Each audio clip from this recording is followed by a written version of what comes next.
wabarakatuh. Halo teman-teman, perkenalkan saya Salmawati, NIM 220404501042 kelas D, Prodi Bimbingan dan Konseling Universitas Negeri Makassar. Video ini saya buat untuk memenuhi ujian akhir semester mata kuliah Psikologi Konseling, di mana saya akan menjelaskan satu materi yang pernah dipelajari sebelumnya. Nah, adapun materi yang akan saya jelaskan yaitu mengenai hubungan terapeutik, menciptakan hubungan dengan konseling, pengertian komunikasi nonverbal, dan juga jenis-jenis perilaku nonverbal. Dalam proses konseling, hubungan antara konselor dan konseli sangat penting agar proses terapi bisa berjalan dengan baik. Hubungan ini disebut dengan hubungan terapeutik. Hubungan ini sangat penting karena dapat membantu terciptanya ikatan emosional dan kepercayaan antara konselor dan konseli.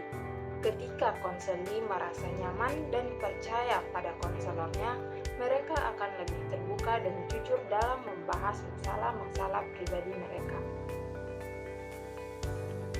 Yang pertama, menciptakan hubungan dengan konseli. Menciptakan hubungan yang baik antara konselor dan konseli merupakan langkah awal keberhasilan konseling. Untuk membangun hubungan yang baik dengan konseli, maka konselor perlu untuk melakukan beberapa hal. Nah, yang pertama yaitu menerima konseli dengan ikhlas. Konselor harus menerima konseli dengan sikap yang tulus dan apa adanya. Berarti, konselor harus bersikap ramah, tidak cemberut, tidak sinis, dan juga tidak lebih tinggi daripada konselinya. Misalnya, jika seorang konseli datang dengan masalah yang cukup besar, konselor harus mendengarkan dengan penuh perhatian dan tidak menunjukkan sikap yang menghakimi. Artinya, konseli ini terbuka untuk semua individu. Adapun yang kedua yaitu menumbuhkan kepercayaan. Konselor perlu membuat konseli percaya bahwa konselor ini bisa membantu mereka dan menjaga rahasia mereka. Misalnya, konselor bisa menggunakan atau berkata, "Kamu tidak perlu khawatir, semua yang kamu ceritakan di sini akan tetap rahasia." Artinya, kepercayaan yang ditimbulkan di sini itu mengenai asas kerahasiaan dalam proses konseling. Jadi, asas kerahasiaan itu artinya konselor tidak boleh memberikan atau memberitahu orang lain mengenai masalah konseli yang ditanganinya. Nah, adapun yang ketiga yaitu mendorong keterbukaan. Kadang-kadang konseli dalam proses konseling itu merasa sulit untuk terbuka dan tidak mau menceritakan apa masalah yang sedang dialaminya. Maka di sini konselor harus mendorong mereka untuk berbicara lebih banyak tentang masalah yang sedang dihadapinya. Misalnya, konselor bisa menggunakan kata atau berkata, "Semakin banyak kamu bercerita, semakin mudah pula bagi saya untuk membantu menyelesaikan masalahmu." Jadi di sini konselor benar-benar menggunakan skillnya agar konseli ini mau terbuka dan menceritakan semua permasalahan yang sedang dihadapinya.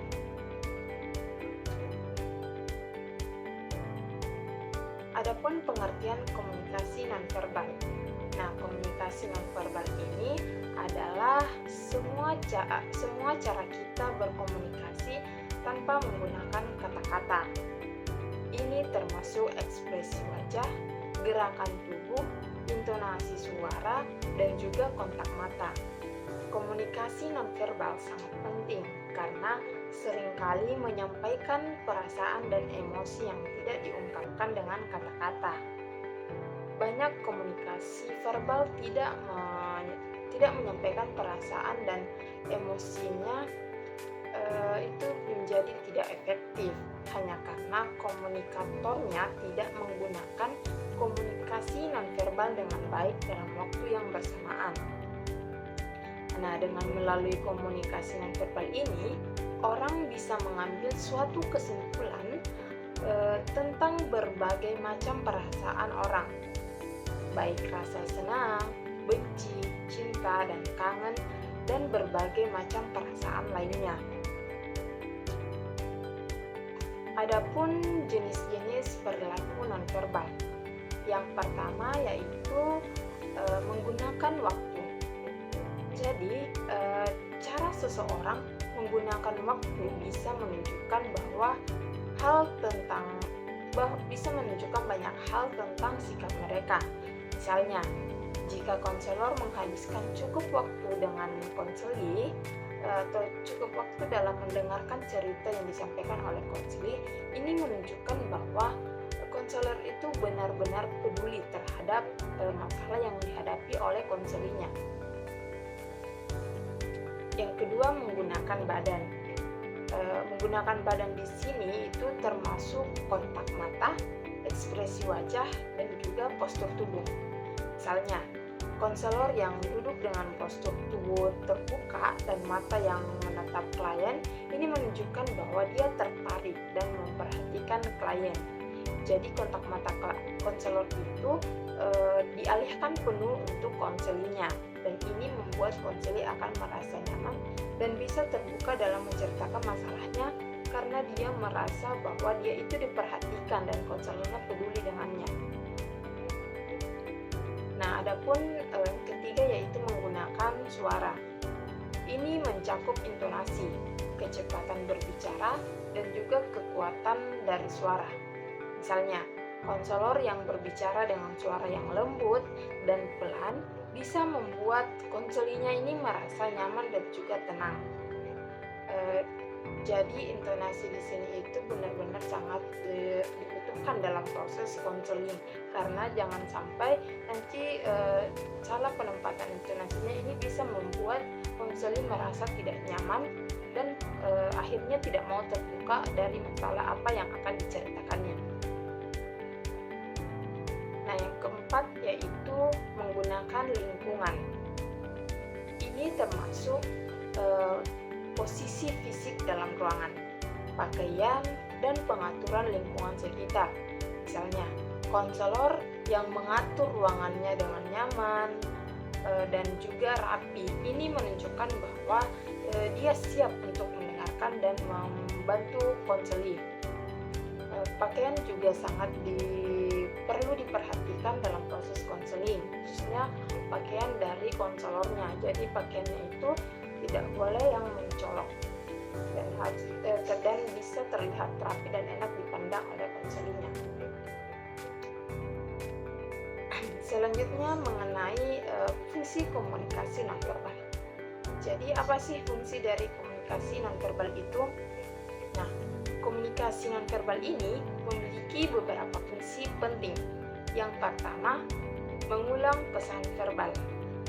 Nah, misalnya, jika konselor mengatakan, "Saya peduli padamu," sambil menatap mata klien dengan penuh perhatian, ini akan memperkuat pesan verbal tersebut. Kemudian, fungsi yang kedua yaitu menggantikan kata-kata. Misalnya, konselor bisa mengangguk untuk menunjukkan bahwa dia ini setuju tanpa perlu mengatakan "ya". Kemudian yang ketiga fungsinya yaitu untuk menegaskan pesan yang disampaikan. Nah, misalnya konselor yang mengucapkan "saya paham" sambil mengangguk dan tersenyum, ini menunjukkan bahwa dia itu benar-benar memahami perasaan klien. Kemudian yang fungsi keempat yaitu untuk memberikan sugesti. Misalnya, konselor yang menyentuh bahu konseli dengan lembut bisa memberikan rasa dukungan dan kenyamanan tanpa perlu mengatakan apa-apa. Jadi konseli di sini itu bisa paham bahwa konselor saya ini memperhatikan saya dan peduli terhadap masalah saya. Nah, jika kita bertanya-tanya bahwa apa sih komunikasi nonverbal itu dan mengapa komunikasi nonverbal ini itu penting dalam proses konseling. Adapun urgensi atau pentingnya komunikasi nonverbal dalam konseling, yang pertama ada menunjukkan perasaan yang sebenarnya. Nah, perasaan dan emosi lebih sering disampaikan melalui komunikasi daripada kata-kata. Misalnya, seseorang mungkin bisa mengatakan saya baik-baik saja tanpa ekspresi wajahnya menunjukkan bahwa tetapi ekspresi wajahnya itu menunjukkan bahwa dia sedih atau khawatir.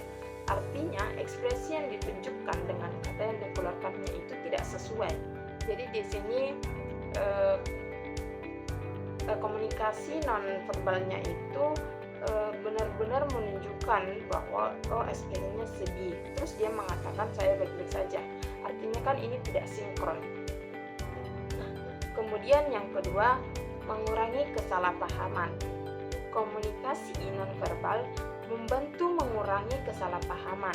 Misalnya, jika konselor tersenyum dan mengangguk saat konselinya berbicara, nah maka konseli ini akan merasa bahwa dia didengarkan dan dihargai oleh konselornya. Nah, yang ketiga, meningkatkan kedekatan dan keterhubungan.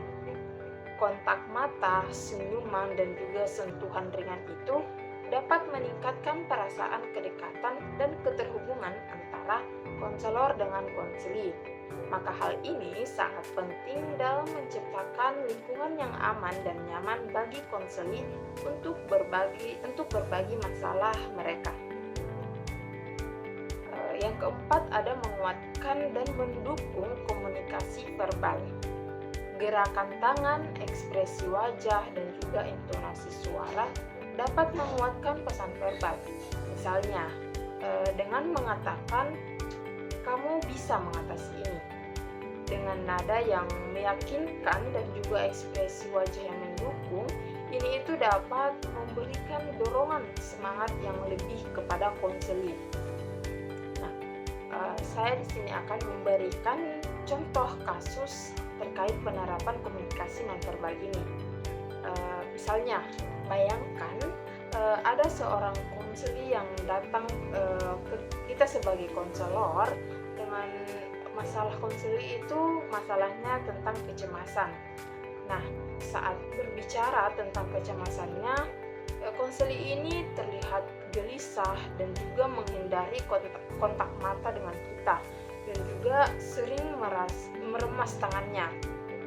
Nah, maka di sini konselor itu bisa menggunakan komunikasi nonverbal untuk menciptakan suasana yang nyaman. Nah, komunikasi nonverbal seperti apa sih yang dapat digunakan untuk mengatasi masalah konseli ini? Nah, komunikasi nonverbal itu misalnya dengan menggunakan kontak mata, di mana konselor menatap mata konselinya ini dengan penuh perhatian dan menunjukkan bahwa konselor mendengarkan dan peduli terhadap masalah konseli. Kemudian komunikasi nonverbal lain yang bisa digunakan, misalnya postur tubuh. Duduk dengan postur tubuh yang terbuka, tidak menyilang tangan atau kaki, ini menunjukkan bahwa konselor ini benar-benar siap untuk mendengarkan sepenuhnya cerita dari konseli. Dan juga komunikasi nonverbal nada suara, di mana berbicara dengan nada suara yang tenang dan meyakinkan, ini bisa membantu untuk menenangkan konseli. Kemudian ada juga sentuhan. Jika sesuai dan dengan izin konselinya juga, menyentuh bahu konseli dengan lembut ini itu bisa memberikan rasa dukungan dan kenyamanan kepada konseli. Nah, dengan memahami dan menggunakan komunikasi nonverbal dengan baik, maka konselor dapat membangun hubungan terapeutik yang kuat dengan konseli, membantu mereka merasa didukung, dipahami, dan lebih terbuka untuk berbicara tentang masalah mereka. Ini semua adalah kunci untuk keberhasilan dalam proses konseling. Nah, dari materi yang saya jelaskan tadi, itu dapat kita simpulkan bahwa hubungan terapeutik yang kuat antara konselor dan konseli sangat penting untuk keberhasilan konseling. Hubungan ini dibangun melalui penerimaan ikhlas, penumbuhan kepercayaan, dan dorongan keterbukaan. Komunikasi nonverbal seperti ekspresi wajah, gerakan tubuh, intonasi suara, dan kontak mata memainkan peran kunci dalam memperkuat hubungan ini. Nah, dengan memahami dan menggunakan komunikasi nonverbal secara efektif, maka konselor dapat menciptakan lingkungan yang nyaman dan mendukung, sehingga konseling merasa didengar, dipahami, dan lebih mau untuk terbuka dalam membahas masalah mereka. Sekian video dari saya. Terima kasih. Wassalamualaikum warahmatullahi wabarakatuh. Sampai jumpa.